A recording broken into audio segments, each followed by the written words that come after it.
नदी के किनारे बसे इस जंगल में हवा बढ़ती जा रही थी। बाकी परिंदों ने तो अपने घोंसलों की मरम्मत कर ली थी, लेकिन रानो चिड़िया का घोंसला अब भी अधूरा और कमजोर था। रानो गरीब थी और इस साल सर्दी वक्त से पहले आ गई थी। उसके दो छोटे बच्चे गुड़िया और कुकू घोंसले में सिमटे बैठे थे। अम्मी, ठंड लग रही है, क्या आज खाने को कुछ नहीं है? सुबह से पेट में चूहे दौड़ रहे हैं। बच्चों, बस थोड़ा सब्र करो, ये हवा जरा थम जाए, मैं फौरन आप दोनों के लिए दाना लेकर आती हूँ। बाहर बर्फीली हवा साए साए की खौफनाक आवाज निकाल रही थी। रानो के घोंसले से कुछ ही ऊपर कालू कौवे का बड़ा और मजबूत घर था। कालू और उसकी पत्नी गोरी कौवी अपने गर्म घोंसले में बैठे नीचे रानो की बेबसी का तमाशा देख रहे थे। उनके घोंसले में सूखे मेवों और अनाज का भंडार था।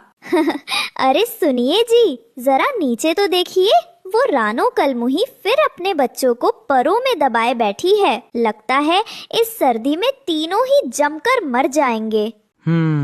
मैंने तो पहले ही कहा था, अकल चाहिए घर बनाने के लिए। ये चिड़िया होती ही बेवकूफ हैं। अरे घोंसला नदी के इतने करीब और इतनी कमजोर टहनी पर बनाया है कि एक तेज झोंका भी बर्दाश्त नहीं कर पाएगा। रानो ने कालू और गोरी की बातें सुन ली। उसकी आंखों से आंसू बह निकले। कुछ देर बाद रानो के पुराने दोस्त हरिया तोता, हरियाली, बंटी कबूतर रानो का हाल जानने आए। वे सभी मौसम के बिगड़ते मिजाज से परेशान थे। रानो बहन, आप ठीक तो हैं?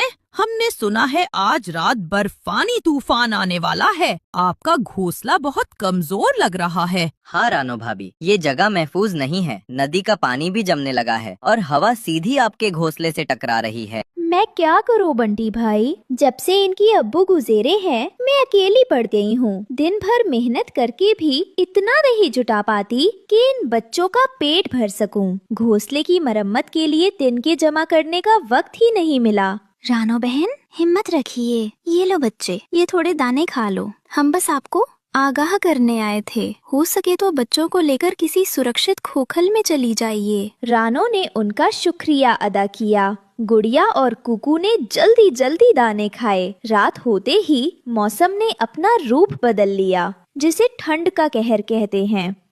अम्मी, मुझे सांस नहीं आ रही।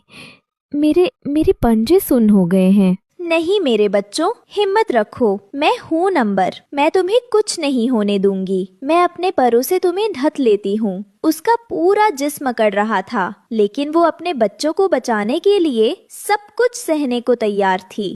हवा का एक बेहद तेज और बर्फीटीला झोंका आया, जिससे रानो का घोंसला टूटकर नीचे गिर गया। वो तीनों बर्फ में बिखर गए। रानो फौरन उठी। उसने देखा गुड़िया और कुकू की आंखें ठंड से बंद हो रही थी। गुड़िया, कुकू, आंखें खोलो। नहीं बच्चों, आप सो नहीं सकते। अगर आप सो गए तो फिर कभी नहीं उठोगे। उठो मेरे लाल। तभी रानो को एक ही उम्मीद नजर आई। उसने अपने दोनों बच्चों को अपने पंखों में लपेटा और घिसटती हुई उसी पेड़ पर वापस चढ़ने लगी। रानो कालू के घोंसले के बाहर आती है। कालू भाई, दरवाजा खोलिए। कालू भाई, मेरी मदद कीजिए।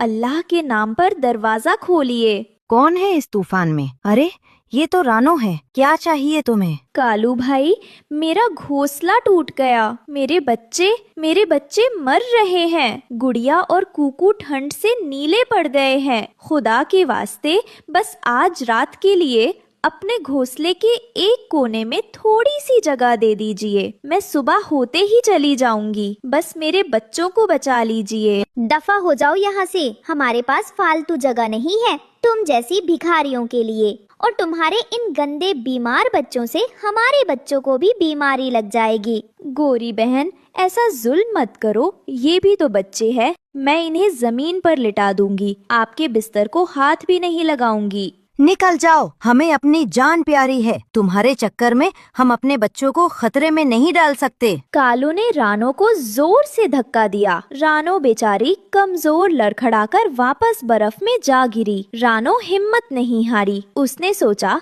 हरिया भाई और बंटी भाई जरूर मदद करेंगे। वो अपने बच्चों को लेकर हरिया तोते के घोंसले की तरफ बढ़ी। हरिया और बंटी के घोंसले भी तूफान से आधे उजड़ चुके थे। रानो बहन, आप इस हाल में? भाई, मेरे बच्चे।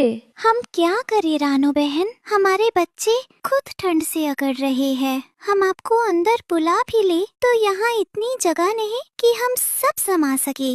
हमारे बच्चे भी मर जाएंगे। रानो अब हिम्मत हार चुकी थी। मुझे माफ कर दो मेरे बच्चों, तुम्हारी अम्मी तुम्हें नहीं बचा सकी। तुम्हारी अम्मी बहुत कमजोर है। तभी तूफान के शोर के बीच उसे एक और खौफनाक आवाज सुनाई दी। एक काला साया मंडरा रहा था। वो जंगल की सबसे खूंखार शिकारी चील थी। वो तूफान में शिकार की तलाश में निकली थी और उसकी गिद्ध जैसी नजरें रानो और उसके बेसुध बच्चों पर पड़ चुकी थी। वाह, किस्मत हो तो ऐसी। इस जानलेवा तूफान में 3-3 शिकार, वो भी एक साथ। था वो जानती थी कि वो जम रही है, लेकिन उसके दिल में सुकून था कि उसके बच्चे गरम और महफूज है। तभी वो चील वापस आ गई थी। उसने रानो को देखा। रानो, हट जा मेरे रास्ते से। पहले तेरे बच्चों को खाऊंगी, फिर तुझे। जब तक मैं जिंदा हूँ तुम मेरे बच्चों तक नहीं पहुँच सकती। चील ने अपने मजबूत पंजों से रानो को नोचना शुरू कर दिया। रानो का जिस्म लहूलुहान हो गया। रानो तड़प रही थी, लेकिन उसने सुराख को नहीं छोड़ा। चील गुस्से में पागल हो गई। उसने अपना आखिरी जानलेवा वार किया। रानो की चीख उस बर्फीले तूफान में दबकर रह गई। वो मर चुकी थी, लेकिन मरते हुए भी उसके जिस्म ने उसके बच्चों की जान बचा ली थी। फिर चील हार मानकर जख्मी वहाँ से चली गई। सुबह तूफान थम चुका था। हरिया तोता, हरियाली तोती, बंटी और बबली रानो को ढूंढने निकले। रानो भाभी, आप कहाँ हैं? हाय अल्लाह, इस तूफान में वो बेचारी कहाँ गई होगी। तभी हरिया तोते की नजर उस खोखले तने पर पड़ी। नहीं नहीं रानो बहन। ये मंजर देखकर सबका दिल दहल गया। बंटी ने जब रानो के बेजान शरीर को हटाया तो अंदर से 2 मासूम आवाजें आई। अम्मी, क्या सुबह हो? आज तो दावत हो जाएगी। रानो जानती थी कि वो इस चील का मुकाबला नहीं कर सकती। जैसे ही चील ने अपने नुकीले पंजों के साथ झपट्टा मारा, रानो अपनी सारी ताकत बटोरकर हवा में उछली। खबरदार, मेरे बच्चों को हाथ भी लगाया तो। रानो ने अपनी पूरी ताकत से चील की एक आंख पर चोंच मार दी। मेरी आँख! तेरी ये मजाल, छोटी सी चिड़िया, तूने बहुत बुरा किया। अब तू देख, मैं तुझे और तेरे बच्चों को कच्चा चबा जाऊंगी। मैं अभी वापस आती हूँ। चील घने बादलों में गायब हो गई। रानो हांफती हुई नीचे गिरी। उसने पागलों की तरह बर्फ में कोई महफूज जगह ढूंढनी शुरू की। तभी उसकी नजर पास ही गिरे एक सूखे खोखले तने पर पड़ी। उसका सुराख बहुत छोटा था। कुकू, गुड़िया, बस थोड़ी हिम्मत और हम बच जाएंगे। रानो उस खोखले तने तक पहुंची। उसने कुकू को उठाया और उस सुराख के अंदर धकेल दिया। दोनों बच्चे उस तने के अंदर महफूज हो गए थे। अम्मी, आप भी अंदर आ जाइए। रानो ने अंदर जाने की कोशिश की, लेकिन सुराख छोटा था। मेरी जान, मैं यही बाहर ठीक हूँ। मैं दरवाजे पर पहरा दे रही हूँ ताकि कोई जंगली जानवर अंदर ना। गुड़िया और कुकू, जो अपनी माँ के जिस्म की गर्मी और उस खोखल के सहारे जिंदा बच गए थे, बाहर निकले। उन्होंने देखा कि उनकी माँ बर्फ में खामोश पड़ी है। अम्मी, आपने कहा था आप पहरा दे रही हो।